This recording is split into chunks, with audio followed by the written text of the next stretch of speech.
আসসালামু আলাইকুম বন্ধুরা, কেমন আছেন সবাই? আশা করি সকলেই অনেক ভালো আছেন।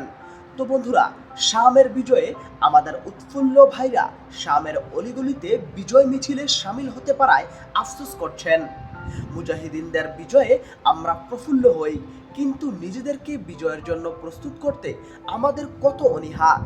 এই উপমহাদেশের মুসলিমদের সামনে গাজওয়াতুল হিন্দের অবশ্যম্ভাবী লড়াই হাতছানি দিয়ে ডাকছে। শাহাদাতের দরজাগুলো শীঘ্রই খুলে যাবে, অথচ আমাদের জেহেনে প্রস্তুতির কোনো ফিকির নেই।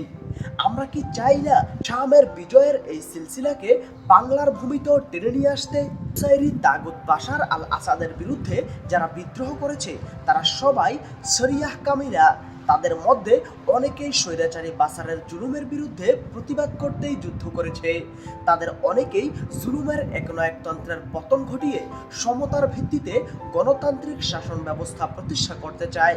তাই এই বিজয়কে ততক্ষণ পর্যন্ত পরিপূর্ণ বিজয় বলা যাবে না যতক্ষণ না শামের ভূমিতে শরিয়াহ প্রতিষ্ঠা হচ্ছে।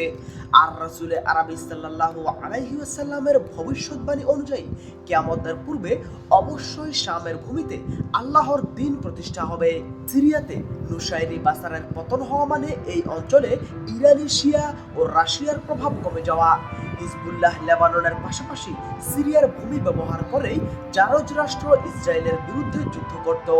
সিরিয়াতে আহলুস সুন্নাহের আধিপত্য প্রতিষ্ঠা হওয়া ইসরায়েলের জন্য সাংঘাতিক হুমকির ব্যাপার। মনে রাখবেন, আল কুদসকে কেন্দ্র করে ইরানের স্বার্থ আর আহলুস সুন্নাহের দৃষ্টিকোণ থেকে সম্পূর্ণ বিপরীত অবস্থানে অবস্থিত। তারা চায় আল কুদসে নিজেদের আধিপত্য কায়েম করে পুনরায় নিজেদের ফাতিমি শিয়া খলিফাত প্রতিষ্ঠা করতে, যাতে করে আহলে সুন্নাহের প্রভাব খর্ব হয়। তাই মুজাহিদিনদের বিজয়ের মাধ্যমে সিরিয়াতে হিজবুল্লাহের প্রভাব কমে যাওয়ার বিষয়টি কোনোভাবেই উম্মাহের স্বার্থের সাথে সাংঘর্ষিক নয়।